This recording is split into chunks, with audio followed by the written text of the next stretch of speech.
Halo para sahabat Sabot.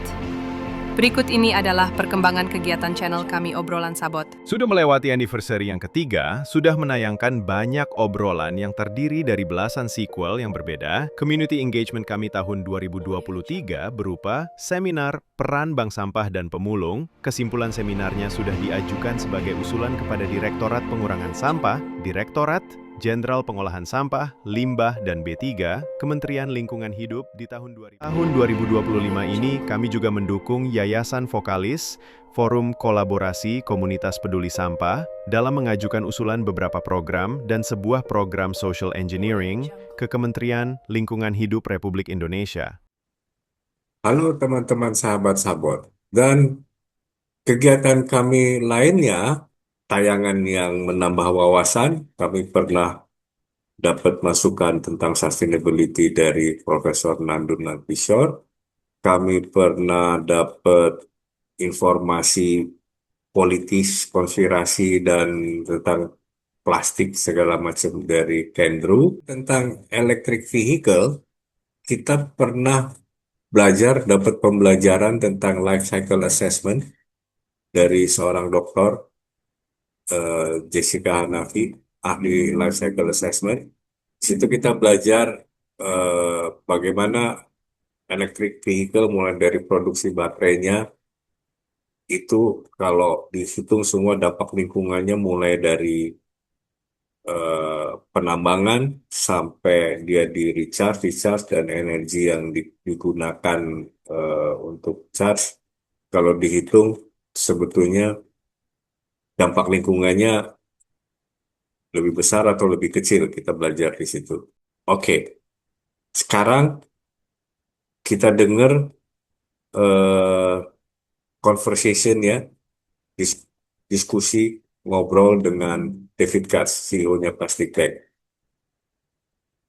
Ikutin tayangan ini. The ocean can't wait, and neither can we. David Katz, founder of Plastic Bank, believes the biggest shift isn't climate change, it's business change. Lautan kita sedang sekarat, tapi solusinya bukan hanya daur ulang. David Katz menunjukkan bahwa bisnis harus berubah, bukan cuma cuaca, dari plastik jadi peluang. Tonton versi lengkapnya hanya di channel ini.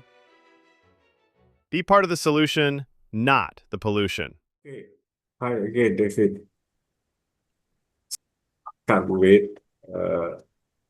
Our audience would like to hear a lot, would be inspired by you. Anything can wait in the end, Ewan. I don't think that the environment can wait, poverty can wait, injustice can wait. I don't think trying to bring peace into the world can wait. I don't think stewardship of the ocean can wait. I don't think anything should wait. I think it is something that's available to create now collaboratively. And so the conversation isn't really about wait or not wait. It's about bringing into the space that action and opportunity is available today, and that it doesn't need to be perfect before we begin, and that we can just be in continuous action now, which is what's going to lead us to the solutions that we need in the world. It's not about waiting for the perfect solution to arrive. We have everything we need now to begin stewarding all of humanity. Yeah. And you also said that the one that should be changed is the way we do business. Yeah. I mean, that's the common conversation in the end is we're all talking about climate change, but it's not climate change, it's business that's creating it. So we talk about the symptom, but not the cause. It's the same conversation around, Earth Day, where everyone talks about Earth. Oh, it's Earth. Let's save the Earth. It's not about saving the Earth. The Earth is going to be fine. It survived billions of years. It survived hundreds of millions of years with dinosaurs. It survived massive extinction events. It survived everything. Now, the Earth will be fine, but we may not be here. That's the truth of it all. So when we're looking at really the causation or the symptomology is what we see occurring in the environment. The cause is business. So why would we be talking just about the symptom? Cool. Yeah. There was a webinar I followed. It was conducted by United Nations Environment Program.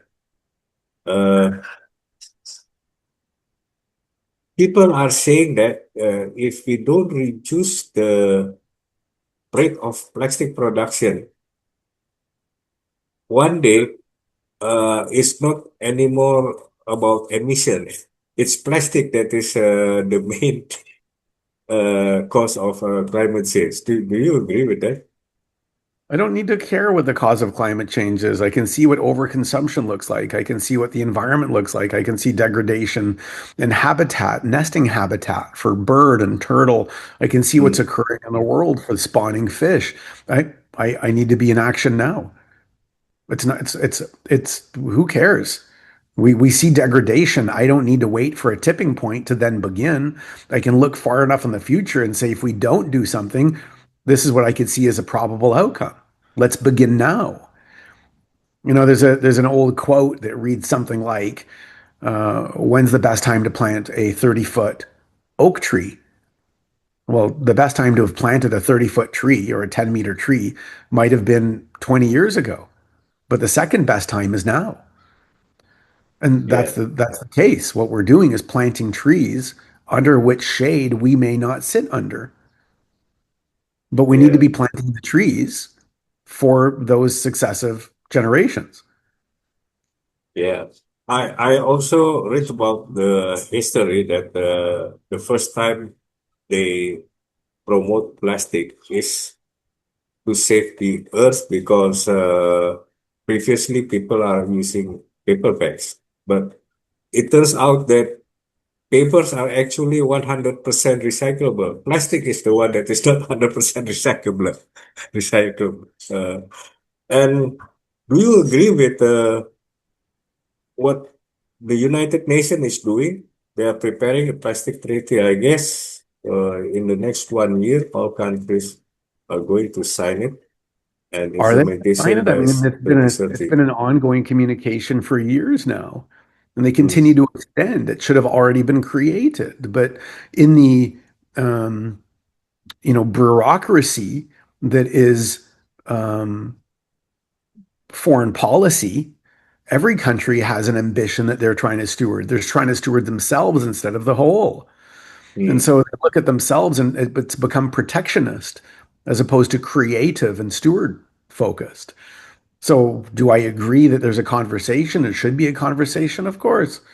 I began the work at Plastic Bank, 13 years ago before there was any even communication over what was occurring in the oceans and everything else. So at least we see progress. Now, at the same time, being at this stage of my life, I see how fast time passes. And I could say in the last 10, 13 years, that went by very quickly. And so 13 years and what's occurring in the world, we can see the, movement away from plastic. I continue to find more and more brands, products that are returning back to paper. There's been a progression in packaging design, packaging engineering that now doesn't include a material that is a pollutant. Cool.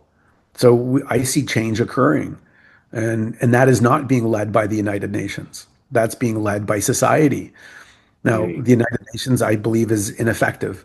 I think it's Oh, ineffective yes. in the global treaty because then it's still enforcement and everything else. The most effective force that will ever be is us. Yeah, Nobody else is yeah. coming to save us, Yohan. It's not, there's no big government. The United Nations isn't coming to save us at all. I mean, it's nice, but it's like a big make work project. Now, behind all of that, that is society. The only people that are coming to save us is us. There's no one else. And so we see a movement, a generation that is banding together, that is being very, very, very vocal and asking for companies to do better. That's what's leading to change. Us.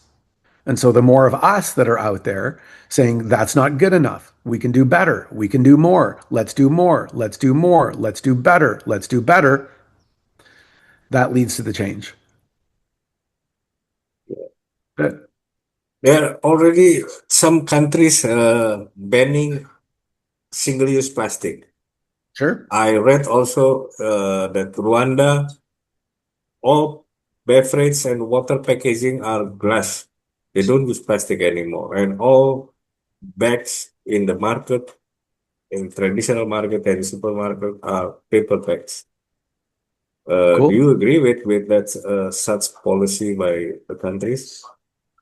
I agree that we need to make continuous change and being able to create Mm, government policy that elicits a new way of doing business, I think is highly effective. It can create a new industry. It creates new ways of being. It takes into account the environmental degradation, the loss of tourism, and everything else that mm, proliferates from dirtied communities. We also see the work of countries like the Philippines, we'll say, and 60 other plus countries that have enacted a extended producer responsibility law that yeah. communicate those companies that are responsible for the manufacturing and distribution of plastic are responsible to go out and collect it. That's critically important. Why? Because it provides a space for public corporations to act on behalf of all of society instead of just their shareholders. So when we talk about business change again, this is one of these intersections between government policy and business that can enact business change. Now, enforcement's very important, but when we have a law that now the CEO of the company says, shareholders, we're going to have to make a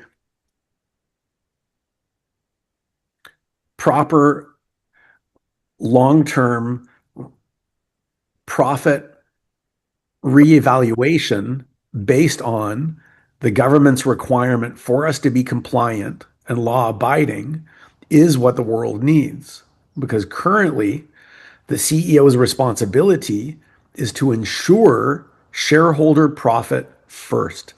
That's at the expense of everything. So if the CEO wants to say, hey, we're going to start using alternative products, it's going to cost us 15% more, but I believe it's the right thing to do, well, he could be jailed. The shareholders can come together and say he's contravening shareholder return at his own will. That's not his role. He's supposed to be ensuring maximum profitability. That's against the law. Mm. Here we are today. It's the pursuit of profit for the very few at the expense of the mass. That's why we are where we are today. Pursuit of profit, yes. Greediness.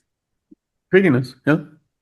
And many countries claims that they already have EPR law. Yeah. Do you think this EPR law will be effective? It's proving itself to be effective in the Philippines very much. So let's see. Oh yeah, oh Mhm. yeah.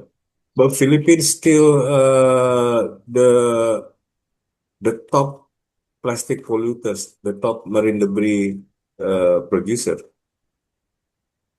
I don't know. Maybe the production they already start reducing, Well, I can especially commit in that packaging. our customers in the Philippines, like the Pepsi bottler or Colgate or Nestle and so many others that are Oh yeah, participating with us because they need to meet compliance. They would I have see. never done it in the past, I see. I see. ever. And now we're, collecting tens of millions of kilos of material because of the law. Listen, and it doesn't need to be perfect, Ewan. It needs to start.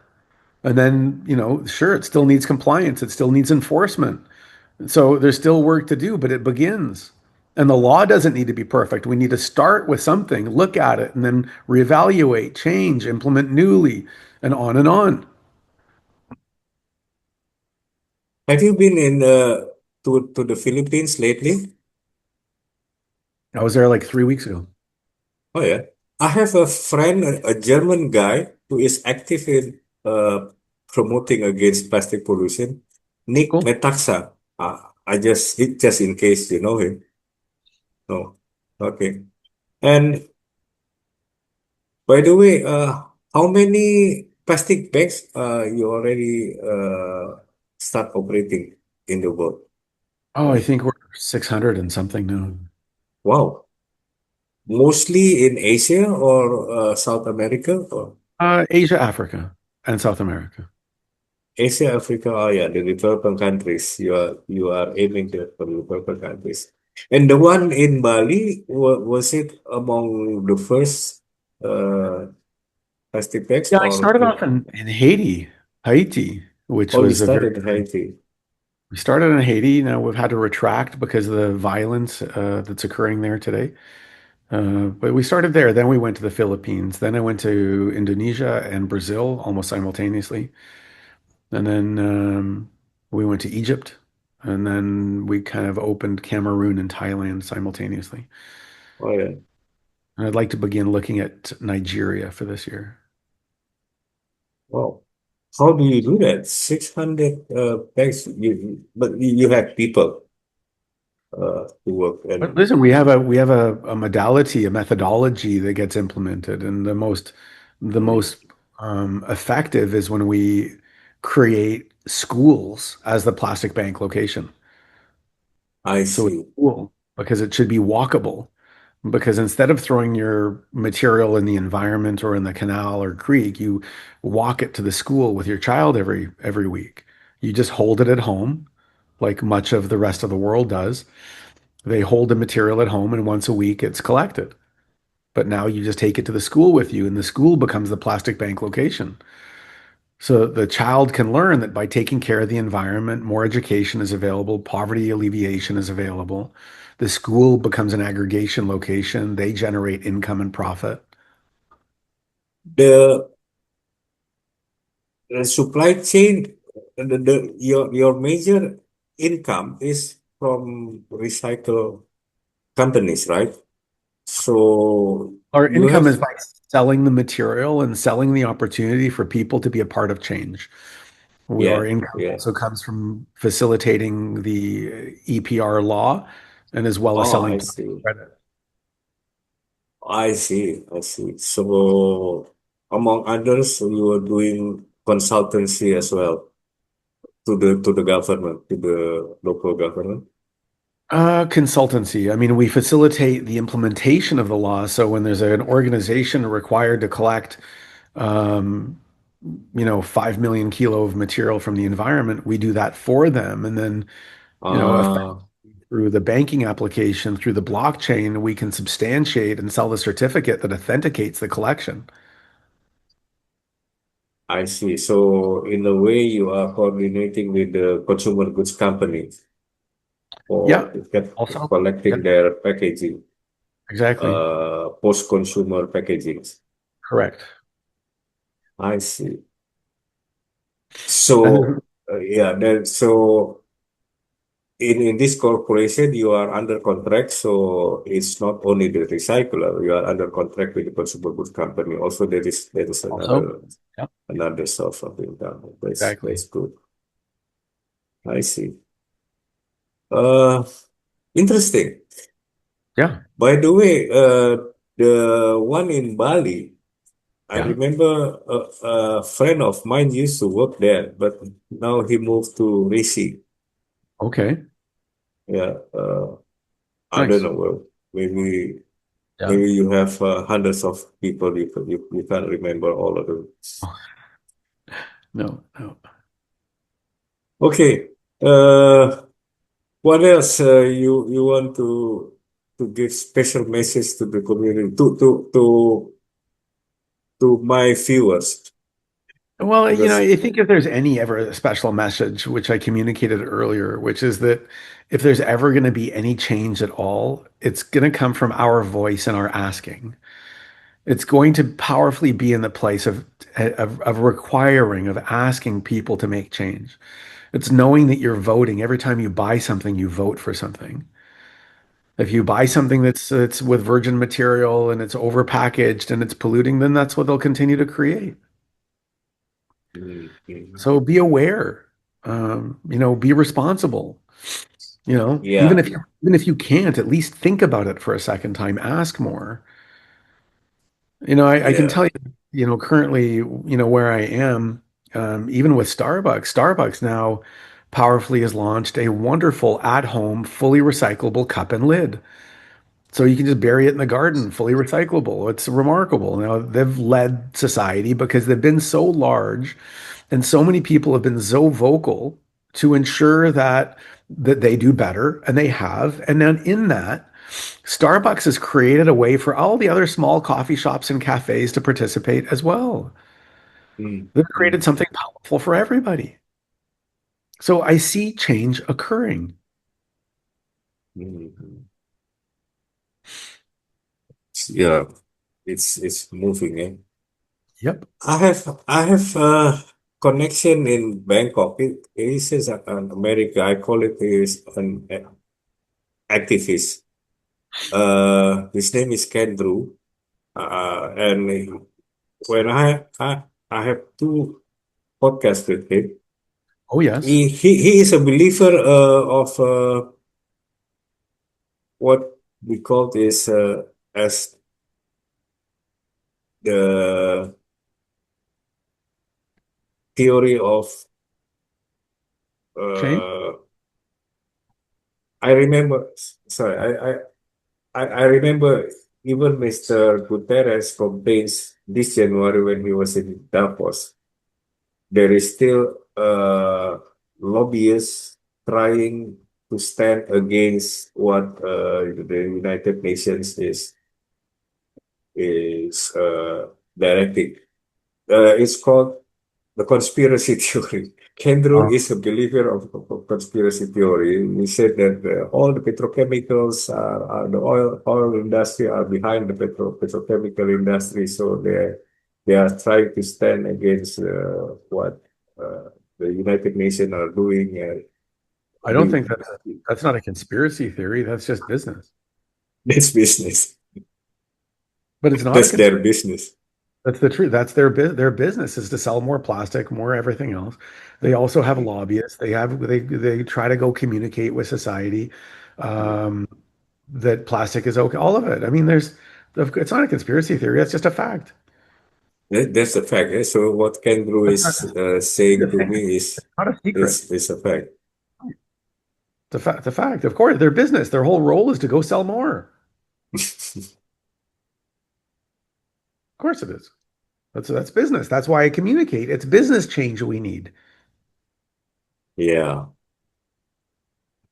the That's business. all. Yeah. One one uh one aspect I'm also monitoring is the effort from the scientists to make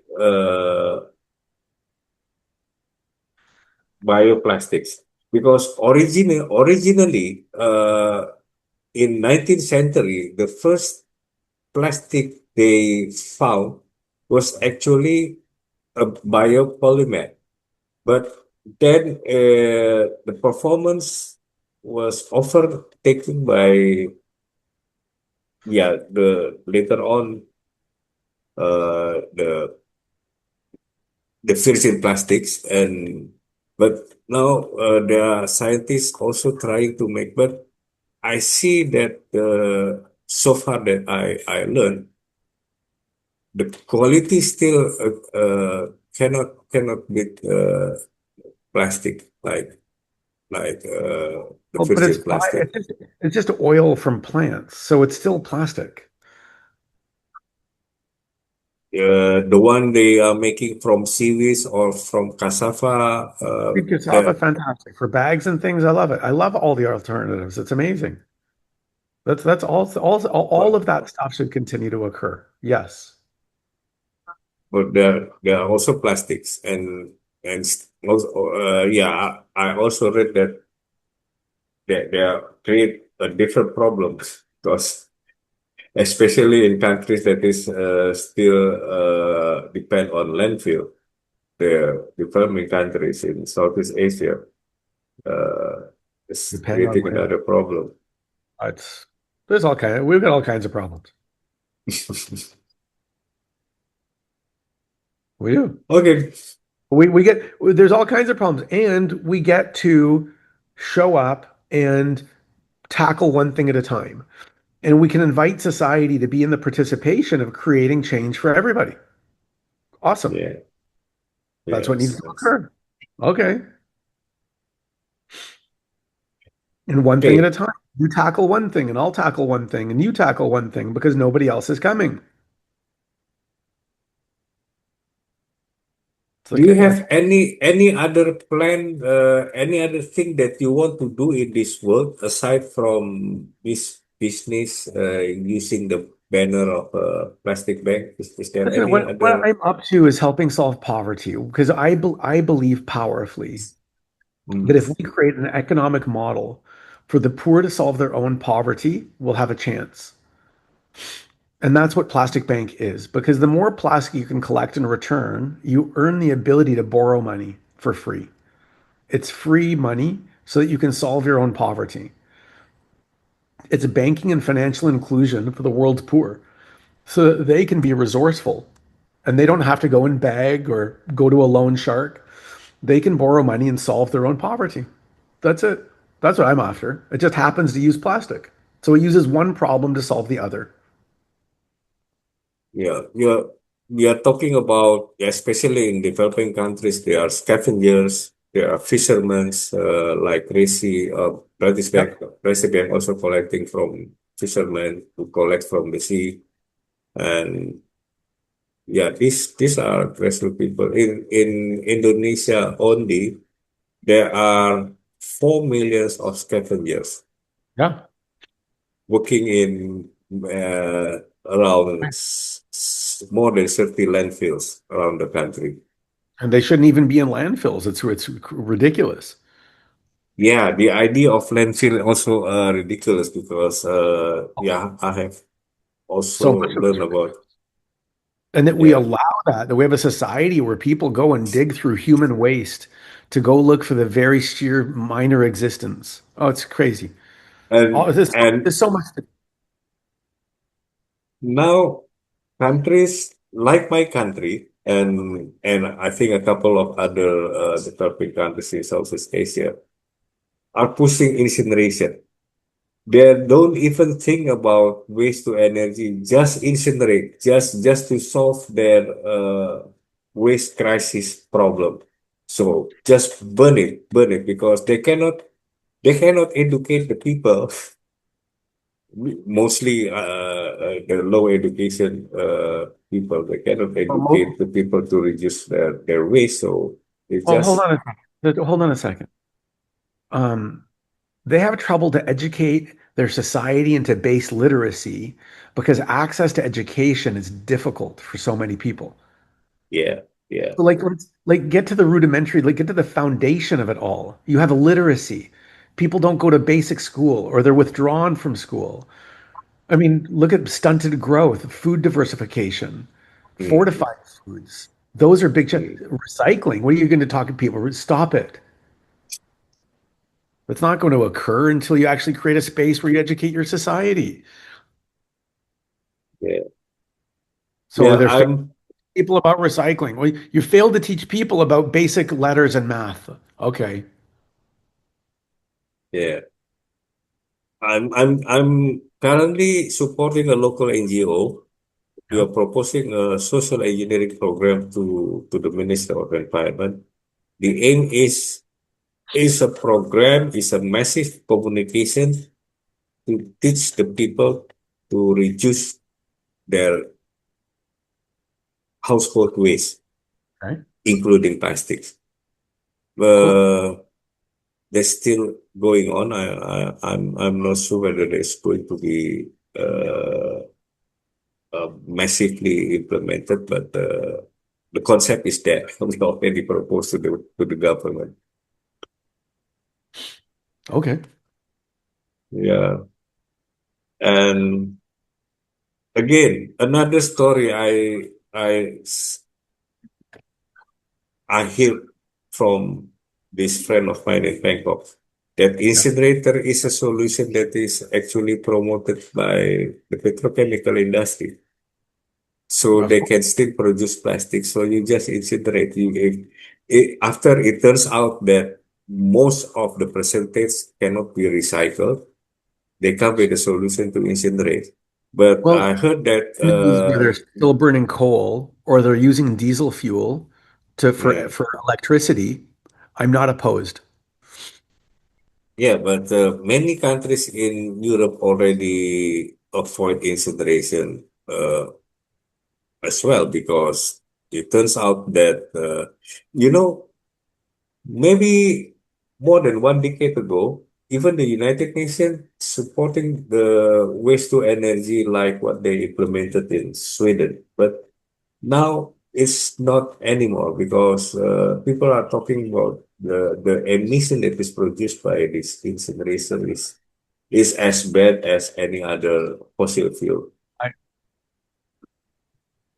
I'm tackling my own thing. There's so much to do. I got that. Yeah, but Yeah, and again, like I hesitate in the conversation because the perfect is the enemy of the good enough, and so I yeah, don't want to add to a conversation where everything's got to be perfect for people to start.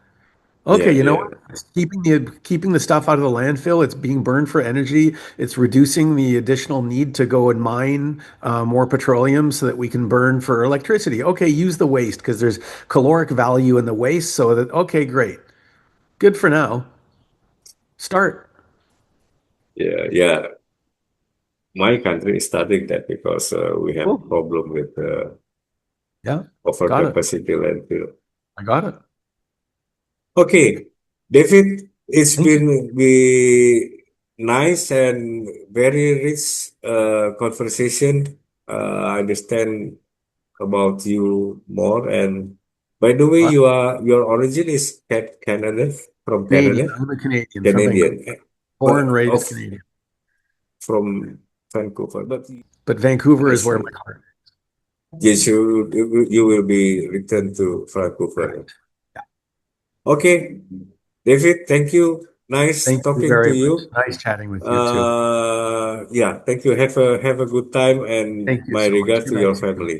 Thank you very much. Bye. Bye. Okay, bye, Bye. David.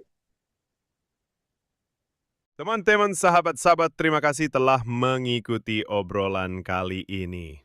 Pesan dari Om Freddy seperti biasa, Anda boleh bosan mengikuti tayangan kami, tapi jangan bosan melakukan hal-hal yang baik untuk bumi kita ini dengan membuang sampah pada tempatnya dan kurangi penggunaan single-used plastik.